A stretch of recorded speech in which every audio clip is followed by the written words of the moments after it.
every story hides a darkness. Are you ready? स्वागत है आप लोगों का आज हमारी एक और हॉरर स्टोरी में। और आज हमारे साथ एक स्पेशल गेस्ट आए हैं जिनका नाम है मुस्कान। हेलो फ्रेंड्स, आज मैं आपको एक कहानी सुनाने जा रही हूँ। वो कहानी मेरी नहीं है, वो मेरे नाना ने सुनाई थी। पर मेरे नाना ने उस कहानी को सुनाने से पहले एक बात बोली थी कि अगर रात के समय में आपको कोई आवाज दे तो उस आवाज को एक बार में बचना। लेकिन उन्होंने ऐसा क्यों कहा था? क्योंकि देखो, एक गांव में ना मोहित नाम का लड़का रहता था। वो जो लड़का किसी से नहीं डरता था, उसको लगता था कुछ नहीं होता है। तो उसने बोला कि अगर ये जिन वगैरह होते हैं तो क्यों नहीं वो मेरे सामने आते हैं। तो सब जो गांव के लोग थे, उन लोगों ने सबने मना किया था कि तू ऐसा मत बोल, सब कुछ होता है। पर वो नहीं माना। उसने बोला कि मैं गांव के बाहर कुएं के पास जाऊंगा, एक कुआं था जंगल में, ठीक है। तो उसने बोला कि मैं वहां जाऊंगा और मैं देखूंगा कि क्या है, अगर जिन है तो वो सच में हमें दिखाएंगे। ये सिर्फ अफवाह थी या कि उसने सच में कुछ देखा था? नहीं, वो रियलिटी। अगर मैं आपको बताऊंगी ना तो आप भी एक सेकंड के लिए यही मानोगे कि हाँ सच में ये सच है।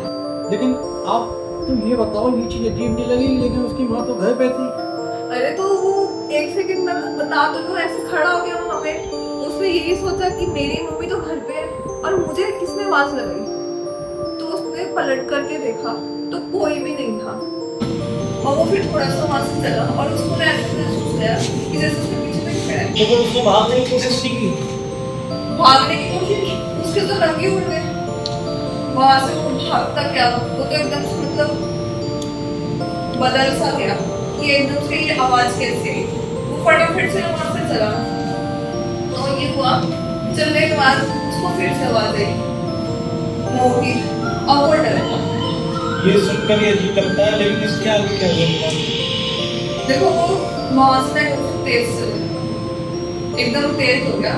क्योंकि वो तो सोचता था कि कोई दोस्त जिन है ही नहीं, वो डरता ही नहीं था। पर जब उसको आवाज आई ना तो वो वहां से भाग गया। तेज भागा, इतना तेज भागा कि उसको अपने कदमों की आवाज भी ना महसूस होने लगी थी। उसको अपनी आवाज में ऐसा लगा टक टक टक, जैसे कि कोई और उसके साथ साथ है। अच्छा, आपने ये जो फोटो दिखाई थी ये रियल है? ये जो आपने ये फोटो दिखाई थी ये बिल्कुल है, ये बिल्कुल रियल फोटो है। मतलब आपके नाना जी ने, आपने इस पे, आपके नाना जी ने जो स्टोरी बताई थी आपने उस पे इन्वेस्टिगेट किया तो ठीक है। देखो पता है आपको, जैसे जैसे वो वहां से भाग कर ना अपने घर तक पहुंच गया। घर पहुंच कर ना उसने अपने कमरे की खिड़की खोली और खिड़की खोलते ही वो इतना डर सा गया ना कि बस वो उस रात के बारे में तुम्हारा सुनना ही नहीं चाहता था, या बताना ही नहीं चाहता था। तो खिड़की खुलने के बाद आगे क्या हुआ? उसने मतलब खिड़की के बाहर झाँक के देखा, उसको क्या दिखाई दिया, क्या हुआ? देखो उसने घर आते ही ना पहले तो पानी पिया। पानी पीते ही ना वो, या हम कह सकते हैं कि शायद वो थोड़ा डर गया था। डर की वजह से उसने पानी पिया, या वहाँ पहुँच करके एकदम से कोने में खिड़की खोलने में बैठ गया, ठीक है। तो उसकी एक ना फिगर में ये भी रहती थी कहीं वहाँ पर उसको आवाज ना दे दे, कोई दस्तक ना उसको सुनाई दे जाए, ठीक है। फिर से उसको लगा कि जैसे कोई दस्तक आ रही है, 3 दस्तक होते थे, ठक ठक ठक, ठीक है। तो वो ना एकदम से जम सा गया। लेकिन 1 मिनट रुको, अगर खिड़की के बाहर से आवाज आ रही थी तो कमरे में कौन बंद था? यही तो, बाहर से आवाज आई उसको, कमरे में तो वही नहीं था ना। बाहर से वो आया जंगल से आकर के कुएं के पास, उसको अपने कमरे में आकर बैठ गया। खिड़की खोल करके बाहर से सीधा आवाज आई कि होगी होगी। फिर उसने उसके बाद क्या किया? यही बात आज तक कोई नहीं माना। सुबह जब उसके पिताजी उठे ना तो उन्होंने दरवाजा खोला तो उन्होंने देखा जो मोहित था कमरे में एक कोने में बैठा, लेकिन वो किसी भी बात का जवाब नहीं दिया। मतलब इसके बाद सब ठीक हो गया या फिर कुछ ठीक नहीं हुआ? क्या ये इसमें मैं भ्रम था? ये थोड़ा बहुत गर्म ही था ना, हम इसको ठीक कहेंगे क्योंकि मोहित जो कभी डरता ही नहीं था, उसको इन बातों में हंसी आती थी। उस रात ऐसा उसके साथ क्या हुआ कि वो तो घर पे आकर के एक कमरे में उसने खुद को बंदी कर दिया।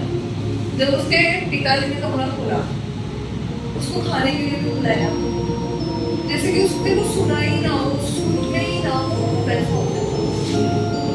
लास्ट में आपने ये मौत के बाद में जो फोटो दिखाई थी, ये वाली, तो ये वाली भी बिल्कुल मतलब जो लास्ट में जो सही हुआ था, ये भी है, ये भी सही है बिल्कुल। हाँ बिल्कुल सही है ये बात। अब देखो गाना मैंने क्या कहते हैं, उसके बाद मोहित कभी उस रात के बारे में खुलकर किसी से कोई बात नहीं करता, लेकिन हर अमावस्या की रात में वो रात के 1:15 सवा 1 बजे वो अपने कमरे की सारी खिड़कियां को ना से बंद कर देगा, क्योंकि कहीं ना कहीं उसके मन में अभी यही डर था कि कोई उसको आवाज दे रहा है।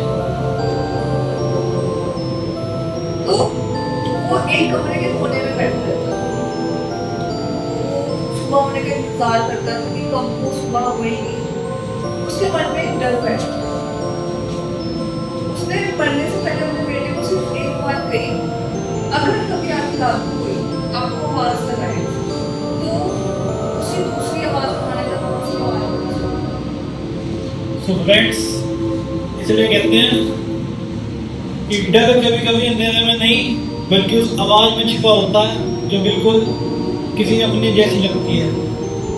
अगर आपको ये एपिसोड पसंद आया तो अगली बार एक और एपिसोड हम ऐसा लेके आएंगे जिसमें आपके रोंगटे खड़ी हो जाएगी। सो आगे बने रहें, देखने के लिए धन्यवाद, बहुत सारा प्यार है।